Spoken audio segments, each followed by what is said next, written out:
Bonjour à toutes, bonjour à tous. Bonjour. On est ravis de vous retrouver pour l'émission Parlons Cash, donc 9e épisode. Aujourd'hui, sujet sympathique, le burn-out de l'entrepreneur. Je pense qu'aujourd'hui, ce qui peut être important, Hélène, c'est qu'on rappelle un petit peu ce qu'est le burn-out, parce qu'il y a peut-être des gens qui se disent, là, aujourd'hui, je suis dans le burn-out, comment m'en sortir? Donc, on va répondre à ça. Il y a des gens qui se disent, là, je me sens pas bien, mais est-ce que j'y suis, est-ce que j'y suis pas, ou est-ce que, voilà, là où j'en suis. Et puis, il y a peut-être des gens qui nous écoutent, juste par un intérêt, ils se rendent même pas compte qu'ils sont déjà dedans. Donc, on va essayer de définir un petit peu ce qu'est le burn-out et surtout, comment on fait pour s'en sortir et surtout s'en prémunir. Et surtout, peut-être aussi savoir détecter les signaux faibles chez les gens qui nous entourent, parce que c'est important de pouvoir aussi aider les gens qui nous entourent. Si tu devais définir le burn-out, tu le définirais comment? Alors, c'est un état intérieur finalement où la personne, elle est coupée de son être, de son essence, de qui elle est vraiment. C'est comme si elle était un petit peu à côté de la plaque. Et ça peut toucher, bien sûr, là on parle de burn-out de l'entrepreneur, donc professionnel, mais parfois ça peut être concomitant avec un burn-out qui peut être parental, qui peut être familial, voilà. Et donc c'est vrai qu'on pourrait donc ouvrir ce champ-là en parlant peut-être également de la dépression. Étendre en fait ce sujet du burn-out en parlant de la dépression, parce que pour moi la dépression c'est un phénomène salvateur qui nous dit qu'à un moment donné une personne se met trop de pression et qu'à un moment donné, quand vous mettez trop de pression dans une cocotte minute, qu'est-ce qui se passe? À un moment donné, il faut bien que la pression puisse s'échapper. Et c'est pour ça que je dis que c'est un processus salvateur. Par contre, malheureusement, beaucoup de personnes et bien sûr d'entrepreneurs finalement vont le traverser, vont s'en sortir, mais ne vont pas en comprendre les leçons, ne vont pas vraiment finalement libérer ce qui a fait qu'ils en sont arrivés là, être toujours dans les mêmes patterns et au final, ils vont replonger dedans. Et chez certaines personnes, on le voit, ça peut être cyclique, ça peut arriver annuellement, etc. Mais ce n'est pas un processus très écologique, j'ai envie de dire. Alors, premier enseignement que je retiens, du coup, c'est quand tu as trop de pression, ensuite en dépression. C'est-à-dire, en gros, les gens qui sont en dépression, ça veut dire qu'ils se sont mis peut-être trop de pression, tout simplement, et qui sont obligés, c'est un passage naturel de dépressurisation et de retour à la normale. Donc, c'est intéressant que tu fasses le lien entre dépression et burn-out parce que c'est vrai que parfois on peut avoir l'impression que c'est une dépression et ça va se transformer en burn-out. Le burn-out, c'est un peu plus violent, j'ai envie de dire, en tout cas de moi, ce que j'ai pu connaître en tant que DRH dans des grands groupes, j'en ai vu pas mal.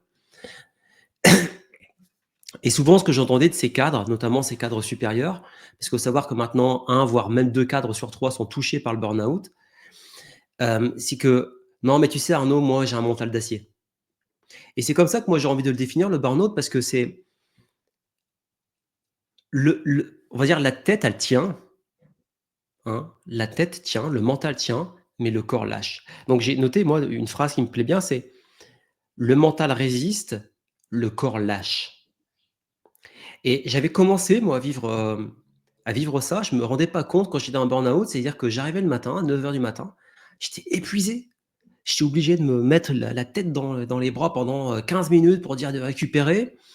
J'étais épuisé dès le début de la journée, en fait. Je commençais à manquer de motivation, puis je me disais, ouais, bon, après, j'avais tellement de travail que de toute façon, j'étais obligé de m'y mettre. Mais à un moment donné, mon mental résistait, mon mental se rendait pas compte. Mon mental se disait, mais c'est normal, tu as de la pression, tu es DRH à l'international, tu gères des équipes dans le monde entier. Donc c'est normal en fait. Et c'est là où, pareil, le seuil de normalité, il faut peut-être un peu le revoir. Et donc mon mental résistait. Oh ben non, mais tout va bien. Sauf qu'en fait, mon corps commençait à lâcher. Moi, comment c'est intervenu? C'est-à-dire que à chaque fois que tu sais, je tendais mon bras pour mettre une chemise, j'avais une décharge électrique là. Ça me faisait mal. Je me dis: «C'est bizarre en fait», j'avais consulté puis, on trouvait rien quoi. Et là où je me suis inquiété, c'est que j'ai commencé à avoir la même chose de l'autre côté. Et comme je m'intéressais déjà beaucoup à la santé et cetera, je me dis: «Tiens, faut que je fasse attention parce que je pense que mon stress, là, mon corps est en train de me donner des messages et je risque de transformer ça en maladie auto-immune». Et qu'est-ce que j'ai fait? Bah, j'ai quitté le job. Et c'est à partir de là où j'ai fait mon tour du monde, et cetera, et cetera. Et donc voilà un petit peu moi comment j'ai vécu. Alors j'ai pas vécu le burn-out, mais j'étais déjà dedans dans les premiers symptômes. Donc voilà, en tout cas les symptômes moi tels que je les ai vécus sont ceux-là. Donc le mental résiste, mais le corps commence à lâcher. Donc ça, ce sont des signes. À un moment donné, quand vous vous sentez déjà épuisé dès le matin, eh ben, oui, c'est un signe effectivement de burn-out. Est-ce que tu rejoins un petit peu ma façon de définir ça? Mais complètement. Après, c'est là, tu relates ton expérience et peut-être Mmh. que les personnes, pourront la relater d'une façon différente. Moi, je l'ai pas vécu, donc je peux pas en parler. Par contre, c'est sûr que j'ai accompagné beaucoup de personnes qui, eux, ont été concernées. Et en fait, malheureusement, il y a une forme de déni et en fait aussi de résistance. Et comme tu dis, ça arrive souvent à des personnes qui, vont avoir tendance à lâcher beaucoup trop tard. C'est-à-dire qu'ils vont pas être à leur place. Ils font dans peut-être que c'est un métier qu'ils aiment, mais finalement, ce qu'on leur demande, c'est toujours plus, plus, plus. Mais en fait, c'est parce que la personne, elle n'est pas connectée à son intériorité, elle n'est pas capable de capter les signaux de son corps, parce que le corps ne ment jamais. Comme tu l'as nommé, c'est ton corps qui t'a donné les signaux que là, il y avait un problème. Mais le souci, c'est que beaucoup de personnes avancent avec la force du mental. Et ça, c'est très présent dans les postes à très haut niveau ou Mmh. de l'entrepreneuriat. C'est-à-dire que les personnes vont y aller à la force du mental, ce qu'on appelle le mindset, c'est important, mais en négligeant finalement le corps, en négligeant leur ressenti. Et en fait, c'est comme si les personnes, elles vont outrepasser leurs limites simplement, et pour y remédier, ce serait assez simple au final. Bah, la clé, ce serait d'être au contact de son corps au plus proche tous les jours et d'être en capacité de dire non, ça je n'accepte pas. On le sait en entreprise, eh bien votre patron, enfin si vous êtes en entreprise ou même si vous êtes chef d'entreprise et que vous avez des salariés, vous vous en rendez compte, en fait vous allez demander des choses à faire. Il y a des personnes qui vont se positionner en disant non. Et généralement, bah, vous savez que là, la personne a atteint sa limite. Par contre, une personne qui va toujours dire oui, je prends, oui, je prends, oui, je prends. Pourquoi? Parce qu'en fait, dans son système, elle ne sait pas reconnaître ses propres limites, elle ne sait pas dire non. Et en fait, bah, vous allez lui en rajouter, ce qui est normal, ou vous allez en reprendre parce que bah, dans votre conditionnement, vous dites oui, oui, oui, sauf qu'à un moment donné, vous avez outrepassé vos limites. Et là, pour le corps, physiologiquement parlant, votre corps et également votre structure mentale, finalement, psycho-émotionnelle, c'est impossible. Et c'est normal que finalement, votre corps, à un moment donné, il va lâcher, il va dire stop. Voilà. Mmh. Comme tu le partageais, ça peut arriver par des symptômes physiques. Tu as eu, je pense, ce niveau de conscience quand même déjà suffisant de dire ah, il y a un truc qui n'est pas normal. Mais combien de personnes ressentent qu'il y a un truc qui n'est pas normal? Ils partent le matin, ils vont au bureau, ils vont dans leur business finalement, se dire ah, il y a un truc qui n'est pas normal, mais allez, j'y vais parce que j'ai tel objectif, parce que j'ai tel challenge à relever et j'y vais. Et c'est là où les personnes s'écroulent. Alors moi, je les vois, j'ai accompagné beaucoup d'entrepreneurs qui ont été concernés. Et en fait, finalement, la solution, l'unique solution, c'est vraiment d'être à l'écoute de son corps. Et certes, quand on a certains mécanismes qui font que obligatoirement, systématiquement, on va outrepasser nos limites parce que dans notre conditionnement interne, on ne sait pas dire non, on ne sait pas être à l'écoute de ses propres besoins aussi, de son propre rythme, eh bien, ça nécessite d'aller libérer des conditionnements. Ils peuvent venir de très loin, ils peuvent venir de l'enfance, un enfant qui n'était pas autorisé à dire non face aux adultes. Ça peut être très difficile, comme bah, tu dois toujours accepter tout et te taire, surtout te taire, etc. Le conditionnement de la petite enfance, de l'école, etc. Et oui, ça va faire des adultes qui vont être dans la performance. C'est pour ça que souvent, ces personnes vont être à des très hauts niveaux en niveau entrepreneurial. Mais en même temps, ce sont des machines de guerre qui sont déconnectées de leur corps. Et là, ça ne fonctionne pas. Voilà. Après, attention, on n'a pas besoin d'être une machine de guerre, entre guillemets, pour vivre un burn-out. Il y a des personnes qui vont être dans la douceur, dans cette bienveillance, mais voulant bien faire, j'insiste sur ce point, elles vont outrepasser ce qui leur est possible de faire humainement parlant. Il y a ce point-là également, je dirais les personnes, et là je pense que c'était ton cas, les personnes qui n'étaient pas à la bonne place. C'est-à-dire que combien de personnes aujourd'hui vont faire ça parce qu'il faut le faire. Mais Mmh. peut-être que la vie a un autre projet pour elles. Peut-être que leur place, elle est totalement ailleurs. Et fort heureusement, la vie va leur mettre un stop. Donc, en effet, ça va peut-être être des symptômes physiques, peut-être une maladie, quelle qu'elle soit, pour dire, là, tu n'es pas au bon endroit. Mmh. Donc, je t'oblige, là, le corps oblige à l'arrêt. Et à ce moment-là, bah, c'est une opportunité. Moi, je dis comme étant une opportunité, pas comme étant une malédiction, au contraire, une opportunité de se dire, OK, là, je m'arrête et j'observe objectivement là. Peut-être Mmh. que je suis pas au bon endroit. Et c'est ce que tu as fait, Arnaud. Tu partageais que finalement, bah, ces symptômes, tu t'es dit, mais tu t'es dit, c'est pas possible, j'arrive tous les matins fatiguée, je commence à avoir des symptômes physiques. Tu t'es dit, mais je continue comme ça, je vais développer une maladie. C'est pas possible, c'est pas la vie. Et du coup, Mmh. ça t'oblige à t'arrêter, à avoir ce temps d'introspection. Tu te dis, mais qu'est-ce qui est important? Qu'est-ce que je veux faire? Et pour toi, ça a été, bon, bah, clairement, je démissionne et je vais réaliser ce dont je rêve. Toi, c'était un tour du monde. D'autres personnes, ça peut être autre chose. Ouais, après, si tu veux, ça a l'air facile comme ça, mais parce que je gagnais bien ma vie et je savais que derrière, je pouvais avoir Pôle emploi. Donc, si tu veux, c'était pas un acte courageux non plus, parce qu'il y a des gens qui sont dans une situation où ils ont pas l'argent derrière, tu vois? Donc, forcément, ils sont plus en prise à des difficultés à faire ce genre de choix, tu vois? Maintenant, il y a un truc très important que tu as souligné, c'est un peu un antidote, c'est que tu disais: «Oui, la plupart du temps», tu l'as remarqué, le burn-out, ça te tombe sur le coin de la figure, hein. C'est tout en fait, hein. Bam! Tu as un effondrement soudain. Mais en fait, il est pas si soudain que ça, c'est juste que tu as posé ce mot de déni et c'est exactement ça. C'est-à-dire, moi, j'ai accepté en fait de me dire: «Attends, c'est pas normal en fait. À mon âge, c'est pas normal que je ressente ça». Mais il m'a fallu quand même que mon deuxième bras soit attaqué. C'est-à-dire que, tu vois, il y a quand même fallu un certain temps en fait avant que j'accepte ça. Parce que je me disais: «Peut-être que je manque de vitamines», tu sais? Et peut-être que c'était le cas d'ailleurs, mais donc ce que j'ai fait au début, bah, j'ai pris des vitamines. Et à un moment donné, je me suis dit: «Beh, non, en fait, ça va au-delà de ça. C'est plus que médical, en fait. C'est autre chose. Mon mental me dit que tout va bien, mais c'est mon mental qui me pose des problèmes, en fait, aujourd'hui. Mon corps me dit l'inverse et comme dit Lise Bourbeau: «Écoute ton corps» et c'est vrai. Et donc je l'ai écouté et j'ai pas été dans le déni, mais enfin, j'ai pas été dans le déni longtemps. Heureusement pour moi, parce que et c'est pour ça que je voulais amener ce sujet du burn-out de l'entrepreneur de manière spécifique, parce que je suis désolé de le dire, mais on n'en entend pas parler du burn-out de l'entrepreneur. Est-ce que toi, tu entends des entrepreneurs qui disent: «J'ai fait un burn-out d'entrepreneur»? Personne. Les Mm. gens que tu accompagnais, c'était souvent des gens qui étaient avant salariés et qui, ils ont fait un burn-out en tant que salariés. Mais en tant qu'entrepreneur, comment ça se passe? C'est que si demain tu es en burn-out, là, tu as des difficultés parce que, tu travailles pas, tu as rien qui rentre dans les caisses et la plupart du temps, c'est parce qu'il y a rien qui rentre dans les caisses que tu es en burn-out. Parce que le schéma, il est simple. Et nous, c'est ce qu'on voit dans la plupart des clients qui viennent chez nous. C'est qu'ils travaillent, ils ne savent pas pourquoi ils n'y arrivent pas. Ils ne savent pas pourquoi ils n'ont pas de succès. Alors, la bonne nouvelle, c'est que nous, on sait pourquoi. Donc, on les remet sur le bon chemin. Mais ça veut dire quoi? Et je l'ai vécu personnellement. Alors, j'ai eu la chance, pareil, de ne pas arriver au niveau du burn-out, mais c'est qu'à un moment donné, tu travailles beaucoup, plusieurs heures par jour, tu commences à voir, enfin, tu travailles beaucoup, tu as pas de résultat. Tu ne comprends pas.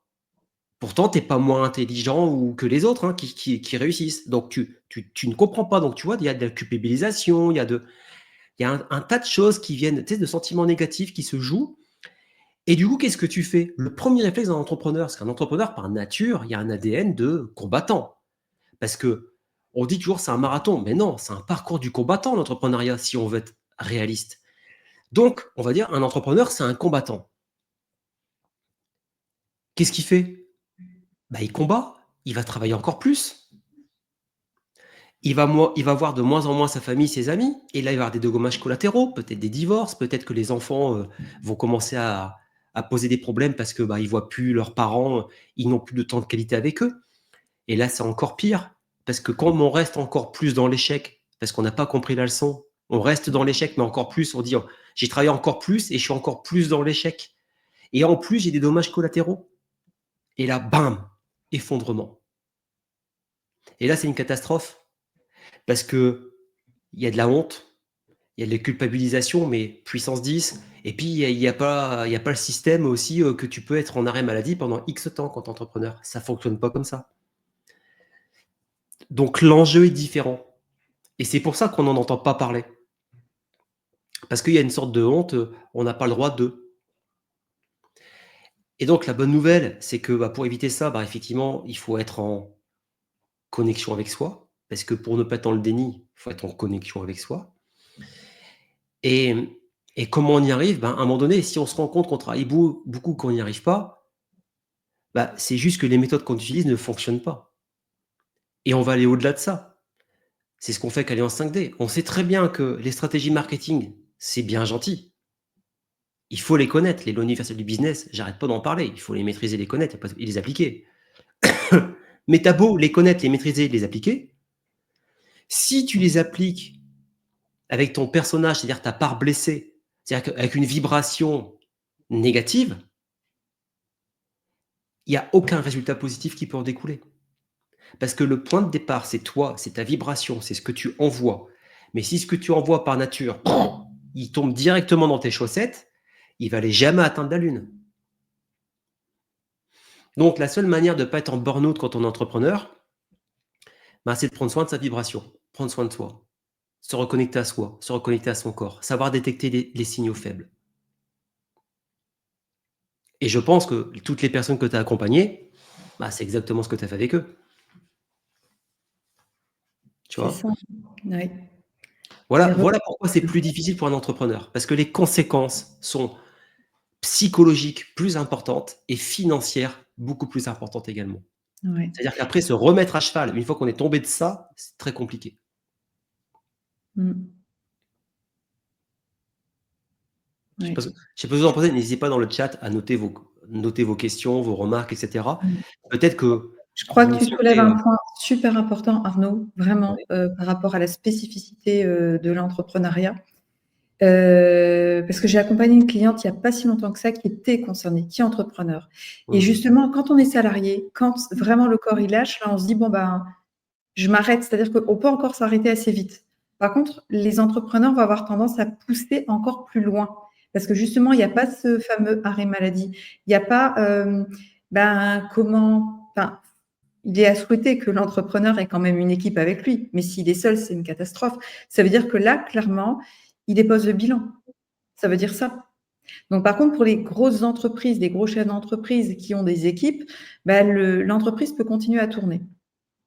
Mais en effet, on pourrait se dire que on a une tendance en tant qu'être humain aussi à chercher les causes de nos problèmes à l'extérieur. Mmh. Et que quand on est entrepreneur, en fait, justement, les entrepreneurs sont des personnes qui prennent leurs responsabilités à un point tellement incroyable. J'ai envie de dire, c'est le point de responsabilité le plus incroyable parce que l'entrepreneur, il le sait, il a fait ce parcours. Donc, il le sait, en fait, que c'est de sa responsabilité ce qui lui arrive. Et je pense que c'est encore d'autant plus difficile, et tu parlais de honte, et je pense que c'est pour ça qu'on n'en parle pas, étant donné que peut-être que ça peut être un peu caché, un peu tabou pour ces personnes-là. Parce que vont penser les clients, que vont penser les salariés, etc.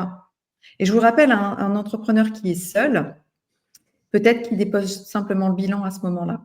Oui, c'est lui qui partage. Arnaud, tu vas pouvoir rebondir là-dessus. C'est évidemment quelque chose qui est réel. Oui, oui. En fait, et je vais Sylvie, merci de c'est hyper pertinent et j'en sais quelque chose. En fait, c'est vrai que je vais partir d'une anecdote pour en arriver là, c'est que je me souviens, j'ai une amie coach qui me dit: «Tu sais Arnaud, quand je vais pas bien, j'ai besoin de toucher le fond». Et moi je lui dis: «Beh, il y a un truc que tu as pas compris, c'est que plus tu descends, plus c'est difficile de remonter». Parce que c'est facile de descendre, mais remonter, c'est dur. Ça te demande 3 fois plus d'énergie. Et puis toi, tu as l'impression que dans le fond, il y a un trampoline. Non, dans le fond, c'est 6 pieds sous terre. Et je suis bien passé pour le dire, parce que mon père est entrepreneur et lui a été capable justement d'aller jusqu'au suicide. Parce qu'il y a un autre sujet, parce que je parlais de culpabilisation, d'humiliation, de tout ce que tu veux. Il faut savoir encaisser ça, le fait qu'on est dans l'échec. Surtout quand on démarre une activité que personne ne croit en nous et puis: «Ouais, tu as vu, on te l'avait dit». Vous voyez? Et là, on se sent tout honteux parce que et on se dit: «Bah mince, ils avaient un peu raison». Ça veut dire que là, l'estime de soi, la confiance en soi, l'image de soi, l'amour de soi, mais là, c'est réduit à néant. Et quand on voit pas de solution, quand en fait, on a l'impression qu'on n'est qu'une merde parce qu'on n'a pas réussi. Bah oui, parfois la seule solution pour certains, c'est le suicide parce que c'est la seule étape possible, c'est le soulagement. C'est ce qu'ils s'imaginent.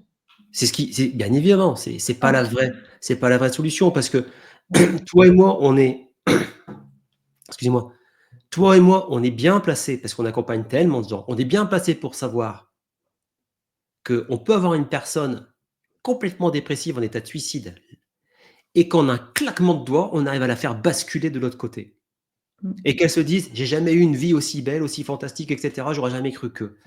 Voilà, c'est pour dire qu'en un claquement de doigts, c'est possible. Ah, il faut avoir, les les les bonnes stratégies, les bonnes techniques, la bonne énergie, tout ce qu'il faut, on est d'accord. Mais c'est possible, en fait. Et c'est Oui. qu'aujourd'hui, on parle beaucoup d'humilité, mais qui a vraiment l'humilité de demander de l'aide, de se faire accompagner? C'est vrai, quand on est entrepreneur, c'est dur de dire que, bah, on n'y arrive pas, c'est dur d'avouer que, ben, psychologiquement, on a peut-être un peu de mal, on a besoin d'aide. C'est dur de demander de l'aide. Ouais. Moi, mon père n'a jamais demandé de l'aide parce qu'à cette époque-là, c'était il y a 20 ans, à cette époque-là, il y avait pas, toute, cette publicité, cet internet d'ailleurs autour des coachs et des thérapeutes et compagnie. À l'époque, aller voir un coach ou enfin, ça n'existait pas d'ailleurs, ou pas beaucoup pour les grandes boîtes, mais aller voir un psy, c'était: «Tu étais un fou». Il y a que les fous qui allaient voir les psys, en tout cas dans la pensée collective, vous voyez? Donc c'était hors de question. Accepter de se faire aider, c'était hors de question. Heureusement, les mentalités changent. Mais aujourd'hui, si vous détectez un signe faible ou même fort, c'est le moment d'agir. Parce que plus vous allez attendre, bah, plus vous allez descendre dans cette caverne et croyez-moi, il y a pas de trampoline dans le fond qui va permettre de rebondir, comme ça, hein. C'est-à-dire qu'on va vraiment devoir aller vous chercher et vous remonter. Voilà, Mmh. on prend l'hélicoptère, hein, pour aller plus vite. Mais, c'est-à-dire que si vous appelez pas l'hélicoptère, ça va pas se passer. Je vais vous raconter une histoire drôle. J'aime beaucoup cette histoire. C'est quelqu'un qui est en train de s'enliser dans des sables mouvants. Et il y a quelqu'un qui arrive, et qui dit: «Ah bah, monsieur, je vais vous aider, vous êtes en train de vous enliser». «Non, Dieu, je suis un croyant, Dieu va venir m'aider». D'accord, bon il s'en va. Et une autre personne qui passe: «Ah monsieur, vous avez besoin d'aide, je vais vous aider». «Non, non, Dieu va m'aider».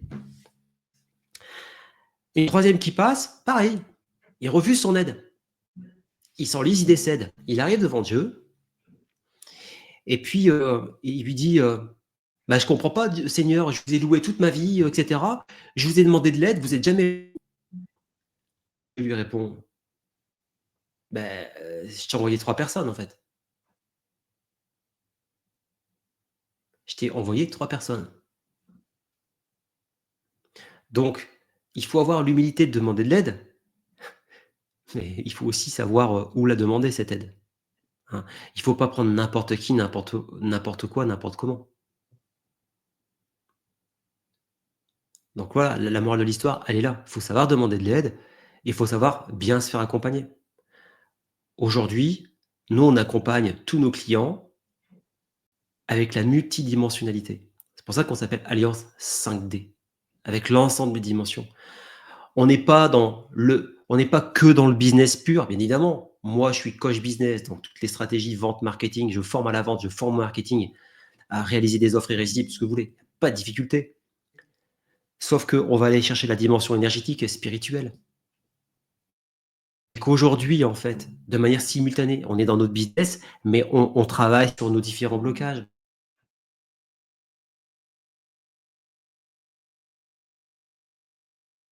Oui. Et ce que tu partageais, Arnaud, c'est que ça peut aller très vite, en fait, dans le fait de changer. C'est-à-dire des personnes peuvent en sortir très rapidement, dans la mesure où elles vont se reconnecter, à leur être, c'est-à-dire elles vont changer de point de vue. C'est comme si plutôt que la personne elle soit, bah, la tête, dans ses problèmes et dans la boue, on va l'amener à prendre plus de hauteur et se connecter à ce qui est la vérité à l'intérieur d'elle. Ouais. Donc, aujourd'hui, c'est vrai que on va expliquer peut-être un petit peu la genèse d'Alliance 5D, de ce qu'on fait, parce qu'aujourd'hui, il y a peut-être des gens qui ont besoin justement d'accélérer, et de réussir au niveau de leur activité. Pour moi, enfin pour toi et moi, c'est indissociable en fait d'aller plonger en soi, aller rechercher cette vibration originelle. Dire de faire les choses dans dans cette vibration, dans cette destination. Voilà. Le faire avec la bonne énergie. Et je partage souvent cette anecdote que, à l'époque, je faisais de la publicité qui ramenait vers un webinaire en direct. Et j'avais de temps en temps des gens, mais très souvent, j'avais personne. Donc, j'avais dépensé de l'argent pour faire un truc où il y avait personne. Et du coup, je ne vendais rien. Franchement, 0 client. J'ai fait ça pendant 3 mois, 0. Et puis un jour, ma fille me dit: «Joue papa, joue». Et je me dis: «Tain, ça a changé ma vision des choses de jouer avec elle comme ça». Et puis, je me suis dit: «Comment je pourrais appliquer ça dans mon business?» Et je me suis dit: «Bah, c'est simple, moi, ce que j'aime, c'est faire des conférences. Donc je vais faire des conférences, gratuites et puis je vais m'amuser». Donc j'ai commencé à faire des lives sur LinkedIn. Donc on est d'accord, je faisais exactement la même chose, sauf que je le faisais avec une énergie, avec une intention, avec une vibration différente. Et là, ça m'a rapporté un client par live. Ça a complètement été game changer dans mon business. Et c'est là où j'ai compris l'importance de la vibration et c'est là où j'ai commencé à faire un test, c'est-à-dire mettre dans mes accompagnements en simultané la méthode vibration, méthode de libération de blocage et de manifestation. Et là, les résultats ont été exceptionnels. Et tu te souviens de Joy, le témoignage qu'elle a pu faire lors du lancement qu'on a pu faire aussi. Elle disait: eh ben, j'ai rien changé à mon business, mais quand j'ai eu terminé cet accompagnement vibration, plus effectivement l'accompagnement de business, déjà j'ai sorti mon offre de cœur que j'ai vendue tout de suite, alors que jamais j'aurais cru que ça se vendrait. Je l'ai vendu à un prix que jamais j'aurais pu croire. Et surtout, les 2 mois qui ont suivi, les 2 mois juste après, c'est les 2 plus gros mois que j'ai jamais fait de toute ma vie en 4 à 5 ans d'existence de ma boîte. Et pourtant, je n'ai rien fait de plus, pas plus de com, rien du tout. C'est la preuve qu'aujourd'hui, on est là pour travailler sur la vibration. Et c'est ce qu'on fait avec Alliance 5D. On travaille sur l'ensemble de ces dimensions. Ça veut Mmh. dire en fait que vous ne pouvez être que sur votre chemin en faisant ces différents ajustements. C'est ça. Et j'ajouterais en fait le point très important, c'est que vous allez créer depuis votre être, depuis justement cette connexion en continu à ce qui se passe à l'intérieur de vous, à vos ressentis. Et donc vous n'allez pas vous embarquer dans une voie qui ne vous correspond pas. Et donc en fait, dans notre démarche, ça veut dire que si on reprend le sujet d'aujourd'hui qui est le burn-out, c'est que le fait d'être connecté en continu aux signaux de votre corps, vous ne pouvez pas en arriver à ce stade-là. Parce que là, c'est vraiment un stade où il y a une déconnexion totale des signaux. Et il y a Sylvie qui partage dans le chat, burn-out, pas de claquement de doigts. Bien évidemment, c'est un processus qui va se faire sur plusieurs mois. On est d'accord, hein, il n'y a jamais de claquement de doigts. Mais ce que je voulais partager, c'est que une personne qui se sent désespérée, pour elle, il n'y a pas d'issue et elle peut en venir à ce que partageait là Arnaud, à l'idée du suicide. Je veux dire que par cette intention de dire je me fais accompagner et là, voilà, je vais changer le prisme. C'est ça que je veux dire. C'est-à-dire que quand cette décision est prise, l'idée du suicide n'est plus une option, en fait. C'est ça que je voulais nommer. Et bien sûr, dans les accompagnements méthode vibration, les personnes, elles sont accompagnées sur une période qui n'est pas, enfin, je veux dire, un certain temps. Il y a plusieurs semaines, plusieurs mois, évidemment, qui s'écoulent dans Alors tous ouais, les cas. C'est important. c'est Et même pour les entrepreneurs, je vous dirais, il n'y a pas de formule magique où d'un claquement de doigts, ça y est, vous êtes sur votre chemin et tout est réglé. C'est vraiment du jour le jour. Vous n'allez pas, vous regardez le sommet d'une montagne, ça ne vous viendrait pas l'idée de dire d'un claquement de doigts, je vais arriver sur le sommet de la montagne. Il y a des étapes. Par contre, ce qui fait la différence, c'est de ressentir que vous êtes en sécurité, que vous êtes au bon endroit, que vous êtes connecté au bon espace. Vous vous sentez vraiment soutenu, accompagné. Et c'est ça vraiment la différence. Mais oui, il y alors a pas de baguette magique. c'est effectivement, merci Sylvie, parce que ça nous permet de nuancer. Il faut nuancer les propos. Aujourd'hui, il est possible de passer d'un état vraiment dépressif en un claquement de doigts à un état positif. Je peux vous le démontrer tout simplement. Vous allez voir le documentaire de Tony Robbins sur Netflix et vous allez voir qu'en un claquement de doigts, une personne qui se victimise et qui est vraiment dans la tristesse peut basculer en un claquement de doigts dans un autre état émotionnel. Voilà.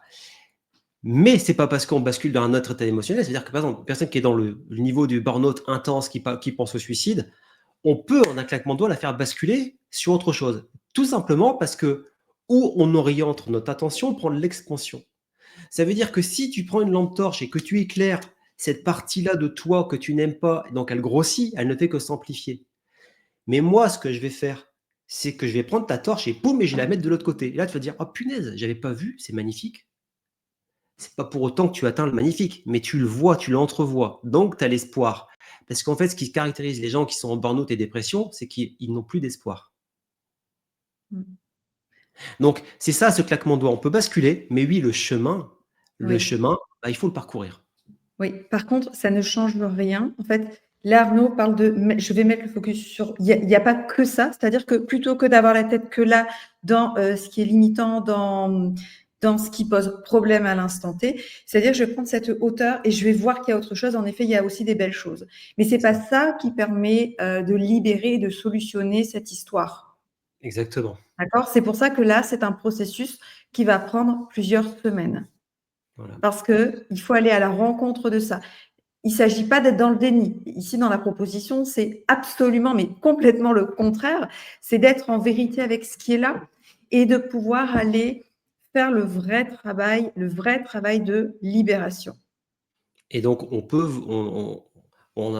ça fait 30 minutes, donc on a dépassé un peu le temps. C'est un sujet qui est effectivement qui est vaste, qui est complexe. On pourrait effectivement nuancer plein de choses. Aujourd'hui, en fait, on espère que déjà on vous a apporté des pistes et surtout que vous êtes en niveau de conscience, voilà, pour savoir où vous en êtes. Aujourd'hui, pour vous aider justement à aller plus loin, on peut vous proposer une formation qui est offerte de plusieurs masterclass complètement gratuites. C'est une vraie formation. Vous avez le lien ici. Et pour les personnes qui veulent aller beaucoup plus vite, parce qu'elles ont besoin de se faire accompagner rapidement, bah, vous pouvez directement réserver un rendez-vous avec les facilitatrices. Voilà, donc réserver votre appel, c'est complètement offert. Ça dure 45 minutes. L'objectif, c'est pas de vous vendre quelque chose. L'objectif, c'est de comprendre là où vous en êtes. Et si on estime qu'on peut vous accompagner, vous apporter vraiment un max de résultats et de choses, ben voilà, on vous le fera avec plaisir. Le lien, il est là. Alors, il est peut-être un peu compliqué, mais vous le trouvez sous mon LinkedIn, vous le trouvez un peu partout. Vous pouvez réserver un rendez-vous directement là, c'est complètement offert et ça vous permettra d'aller beaucoup plus vite. Le mot de la fin, Hélène? J'ai envie de dire, pour se prémunir de ce fameux burn-out de l'entrepreneur, que les personnes ne pourraient ne pas voir venir, la solution, c'est d'être connecté aux signaux du corps, d'être connecté à soi. J'ai Je suis envie de bien terminer d'accord. là-dessus. Être Bien connecté d'accord. à soi. Mmh. Bon, bah, écoutez, on était ravis d'être en direct avec vous, ce jeudi. Donc on vous donne rendez-vous, jeudi prochain. Prenez soin de vous et à très vite. À bientôt.